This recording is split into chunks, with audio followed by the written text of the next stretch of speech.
Right now at 10, some are still struggling after the storm. Nearly 72 hours and still thousands without power. I'm Shelley Leggett, and residents say that's bad for the kids. Plus, the Irish on a mission. Dean will be live from Arizona. Plus, the Phoenix Zoo's orangutan makes his prediction, Notre Dame or Ohio State. And I'm Veronica Jean Seltzer. Wouldn't it be great to be there to see all that yourself? I'm talking to one family who almost had that chance, but they're making the best out of it in their own way. Also tonight, if you passed by South Bend's County City building at any point today, you probably saw there was more than one Christmas display in the window. I'm Molly. In sure a second, I'll tell you what this new display is, who put it here, and why. And a scuffle outside an Indiana courtroom after a on murder charges. The news starts right now. This is Fox 28 News at 10. A live look at the outage map. The numbers are dropping pretty fast, but still just under 200 Berrien County customers without power tonight. Indiana, Michigan power crews are busy trying to help people recover after the storm and those icy conditions that brought down power lines and tree limbs. Good evening. We're glad you're here tonight. I'm Tom Powell. And I'm Farron Franzak. We're headed into day 4 now of power outages across Michiana after Monday's storm. Yeah, 40,000 people lost power at one point. All but a few hundred are back on now. That's the good news. The unlucky ones, though, are still waiting. And many of those unlucky ones have families. Fox 28's Shelley Leggett is live in our newsroom now, and she spoke to a family in the River Park neighborhood who say that they had to get creative when trying to keep warm. Shelley. Hey, Farron. Well, about an hour after I left the home of Tyrus Bell, he called to let me know that they finally had electricity. But it's been a rough couple of days with no power and no heat, especially because he has young children. He says they're a pretty close family, but to stay warm during the blackout, they had to get even closer. All right, Shelley Leggett for us tonight in our newsroom. Thank you, Shelley. Well, you first heard it here on the Fox 28 News at 10 that some folks have been raising questions about the legality of the nativity sitting in the window of the County City building in South Bend. Well, Christmas may be over, but one group isn't letting the issue go. Fox 28's Molly Jurasek was there today when they put up a display to send a different seasonal message. Well, we talked to County Attorney Pete Augustino today. He says today's display was informally approved by the commissioners. We also called the Catholic group that puts up the nativity every year but didn't get a response back. Now, here's some reaction from the Fox 28 Facebook page to the Bill of Rights nativity. Mary writes, if having both nativities shuts this group up without removing what's been there for years, then yeah. I feel bad, though, for the folks in Freedom from Religion because even their name is wrong. It's Freedom of Religion. Those poor people are lost. Jim says, let them have their display. It's meaningless. Jesus Christ is Lord yesterday, today, and forever. Well, Crime Stoppers need your help tonight finding an escaped convict. Yeah, they're actually looking for this man, 23-year-old Philip Burton Jr., who escaped from a Wisconsin prison last month. Police say he could be in the area because of family ties. Now, he's 5'9", 177 pounds, and may be connected to a gray Ford Escape. If you see him, call police. To Indianapolis now, where things got heated outside the first court appearance of a bounty hunter charged with murder. A not guilty plea was entered on behalf of Kevin Watkins, who is charged in connection with killing 2 teens. Family members say 16-year-old Deion Williams and 15-year-old Timmy Jackson were last heard from around 8 p.m. Christmas Eve. The court documents said Watkins believed one of the teens was involved at a previous burglary at his home. It's stressful on the families. It's this time of year. It's the circumstances of this case. It's the unknowing of certain things. And so we understand the stress for the family members involved. The teens' bodies have not been found, but police say they found blood and a garbage bag full of bloody clothing in Watkins' SUV.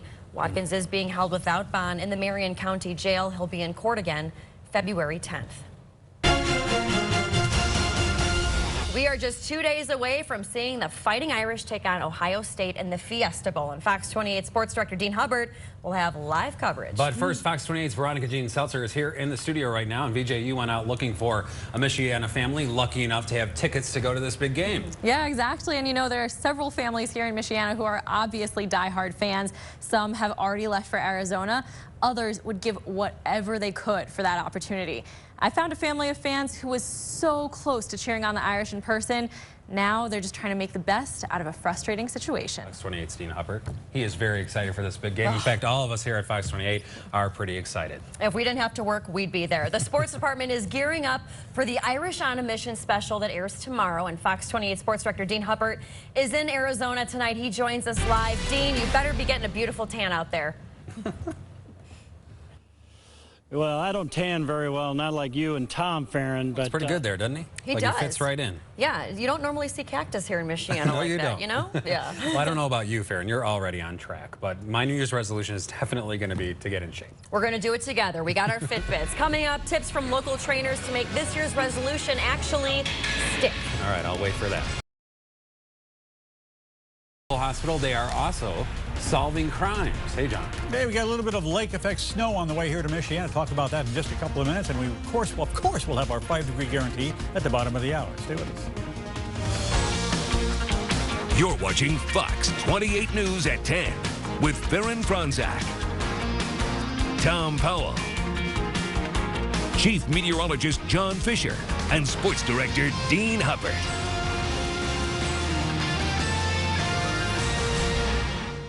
Well, Dean had a pig make his picks. The Phoenix Zoo has an orangutan. Yeah, we're going to see if Daniel picked the Irish or the Buckeyes to win the Fiesta Bowl coming up. But first, you'll see this. I'm Eric Crouch, and I'll show you how Memorial Hospital is adding another layer of security to help its patients and staff. You're watching Fox 28 News at 10. Now back to Tom and Farron.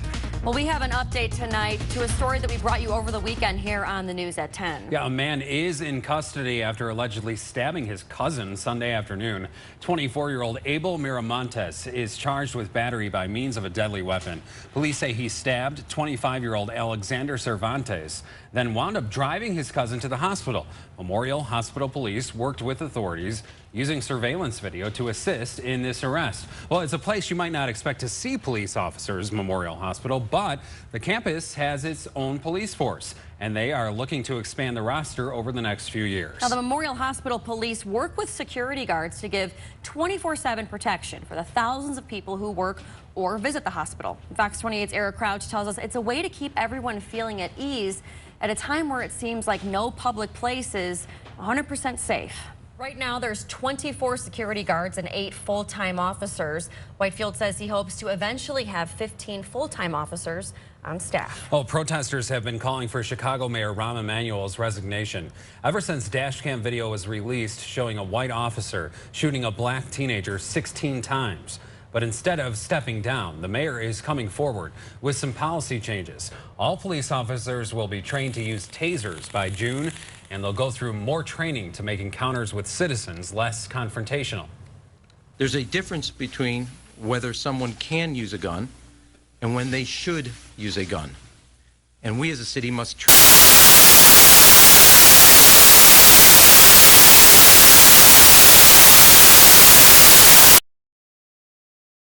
for 30 days so we can assess their fitness for duty.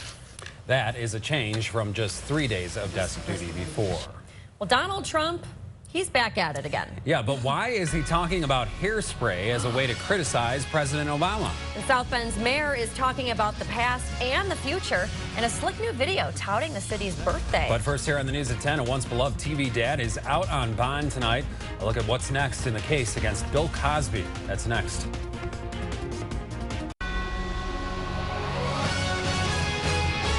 Bill Cosby is out on bond tonight after being arraigned this afternoon on charges of sexual assault. Yeah, they are the first charges filed against the comedian, although dozens of women have already accused him of rape over the years. Mary Maloney has the very latest. Well, more than 40 women have accused Cosby of sexual assault over a span of 4 decades. If convicted of the new charges, Cosby could face up to 10 years in prison.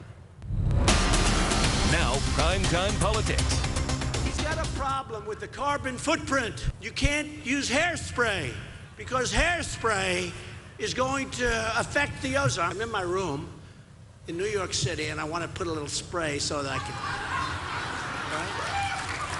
At a rally in South Carolina today, Donald Trump gives a eulogy to the true victim of climate change, his hairspray. Well, the billionaire getting a little off topic when talking about President Obama's carbon regulations. Fortunately, aerosol cans stopped harming the ozone in the 1980s. But heading into the last day of 2015, Trump firmly holds his first place spot. And he also leads the way when it comes to the record crowds at his rallies. Today, the room was filled to capacity, forcing security to turn away 3,000 supporters at the door. Inside, Trump took sharp aim at Hillary Clinton, saying her attack on his treatment of women now makes her husband Bill's affairs fair game. Trump also reminded the crowd he's the only self-funded candidate not tied to lobbyists or special interest groups. And while Trump bashes Clinton, Jeb Bush, Ted Cruz, Rand Paul, and Chris Christie are ganging up on Marco Rubio for missing key congressional votes. Rubio has missed important national security hearings and missed more total votes than any other senator. Politics first. That's the Rubio way. This recent Rubio smear put out by the Bush campaign, but the ad didn't stop Rubio from getting a big endorsement from Congressman Trey Gowdy, the leader of the Benghazi committee. Rubio is focusing his attacks on Hillary Clinton's email scandal. You are de facto disqualified from being the commander-in-chief of the United States, because you've proven to be reckless and irresponsible with the most sensitive and important information of our federal government. What Hillary Clinton did with her email server is something that disqualifies her to be president. Meanwhile, Rubio's rival, Ted Cruz, expects his fourth quarter fundraising total to be about $20 million by tomorrow when the quarter ends. We'll know exactly what the total is next month, but his manager says the 2015 total looks to be about $45 million. Rolling into 2016 to the tune of $100 million in fundraising money, Democratic frontrunner Hillary Clinton. I've laid out my plan in a number of speeches over the last 2 months. That's why she says that she's taking a break from the campaign trail today and refuses to respond to the attacks made by Trump about her husband Bill's affairs. Now, surprisingly, Clinton has been getting help on the trail from her husband. The former president has been headlining dozens of fundraisers in 14 different states. And with tomorrow being the last day of the 2015 campaign trail, it's going to be a light one with only one candidate speaking in Iowa. Clinton's rival Bernie Sanders will be meeting with voters, along with expecting another large fundraising haul in the state. His campaign announced today that he's received $2.3 million in donations alone and raised over $40 million, $26 million being just from the third quarter. You're watching Fox 28 News at 10 with Tom Powell and Theron Franzak. A citywide security threat is putting an end to all New Year's Eve festivities in Brussels, Belgium. Belgium's prime minister says the decision was what he calls a delicate one made by the city's mayor. The threat was made by alleged members of a Muslim biker gang called the Kamikaze Riders. 2 people were arrested and that it was linked on terrorism. The counterterrorism official says the plot appeared to be inspired by the terror group ISIS. Brussels isn't the only city keeping an eye on security. A possible terror plot was foiled in Turkey, and U.S. authorities are tightening security as well, especially near Los Angeles, the home of the Rose Bowl. Also in New York, where the big ball will drop in Times Square. The city says it's ready, having 5,000 officers out, along with additional undercover agents. A California man linked to the San Bernardino shooters has been indicted on weapons and terrorism-related charges. The federal grand jury's decision was announced today for 24-year-old Enrique Marquez. The indictment avoids the need for a hearing before a judge to determine whether Marquez should stand trial. Among other things, he's accused of conspiring with Saeed Farouk to carry out terror attacks in 2011 and 2012, plans that were later abandoned. The mom of the so-called affluenza teen is no longer by her son's side after being deported to the United States by Mexican authorities. Ethan Couch and his mom Tanya were arrested on Monday. Couch disappeared while on probation for killing 4 people in a drunk driving accident when he was 16 years old. Lawyers helped him avoid jail time by arguing that his affluence meant he was never given boundaries or responsibilities. Couch and his mother apparently fled the United States and were seeking protection under Mexico's laws. It's our understanding that Ethan Couch and his mother have retained counsel in Mexico and have filed and loose translation for that is a protection. And for the first time, we are hearing from Couch's father. Fred Couch issued a statement saying he is cooperating with authorities and he appreciates efforts to safely locate his son. His wife could ultimately serve jail time, and if the son's case is moved to adult court, Ethan Couch could face 6 months in jail. Many people thinking that he should serve more than Absolutely. that. Well, many people are also New Year's Eve in New York City. But if you're a Notre Dame fan, you're anticipating what's going to happen New Year's Day. And we're going to go back live to Dean for a preview of the Fiesta Bowl. But first here on the news at 10, the wait is over, or about to be over rather. We'll tell you whether Phoenix's orangutan named Dan picked the Irish or the Buckeyes to win. Yeah, this guy's name is Daniel. Daniel. Yeah. Yeah.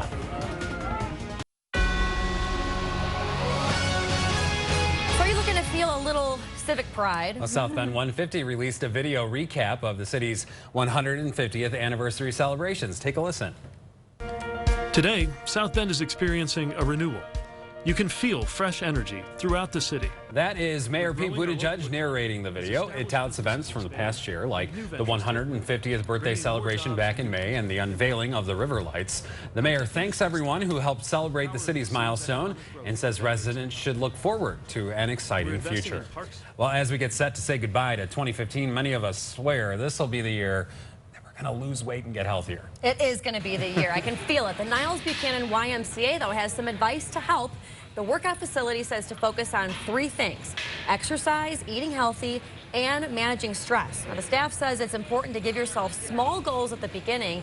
That makes them more achievable, and it builds confidence that actually motivates you to continue. Now, other suggestions: swap a fruit or a veggie smoothie in the morning over that cup of sugary coffee or soda. One member who has lost nearly 120 pounds shared some advice for anyone hesitant about getting into a workout routine. Just do it. I think perseverance is the key when it comes to changing your lifestyle. Just being willing to take the chances and do stuff out of your, your normal comfort zone. The staff says it's also important to know that working out doesn't have to be lifting weights and going for long, strenuous runs. Look for classes and programs that interest you, but will also do the job of helping you get healthier, and it keeps you accountable too. That's right. Now to our producer Katie's favorite story of the night, maybe ever. She's really into this, trust me. This is Daniel, an orangutan at the Phoenix Zoo. We told you earlier this week how he would be predicting the winner of the Fiesta Bowl. Well, today was the day, so who did he pick? The Buckeyes or the Irish? Dan came out from the gate, and it seemed like he was Ohio State the whole way, and he touched Ohio State, but then last minute went straight to the Notre Dame t-shirt, ripped it down, seemed really definitive, but then he went back for the Ohio State. I think it's going to be a close call, but I think gut-wise he went with Notre Dame. An interesting note, before going to the Phoenix Zoo, Daniel lived at the Cleveland Metro Park Zoo, which of course is in Ohio, but apparently that didn't sway his vote today. Good. Daniel, of course, is no piggy, but we're not going to argue with his choice. No monkeying around from this end over here. We'll take the Irish any day. But how about West with the Irish and the Buckeye fans together? Well, sports director Dean Hubbard joins us live again from Phoenix. Dean, how you doing out there? Hey, doing great. All right, that's tomorrow night at 5 o'clock and then again at 10:30. The Fiesta Bowl, the Irish on a mission, tomorrow at 5 and 10:30. Dean can go get himself a haircut now at that barbershop. Exactly, and 18,000 steps, him and Tom Shaw they're out on there. fire. I mean, they're working really hard, so thanks a lot, guys. Well, taking a look now at some college basketball scores. The Lady Irish opened up ACC play against Georgia Tech tonight.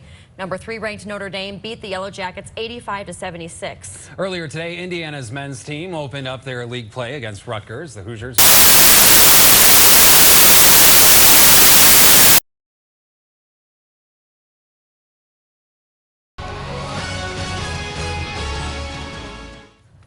Thank you, John. And join the Fox 28 Morning News from 6 to 9 tomorrow. Dean Huppert will have live reports from Arizona. A big thank you to him and Tom Shaw for working so hard out there. Right. They're going to lose a lot of weight.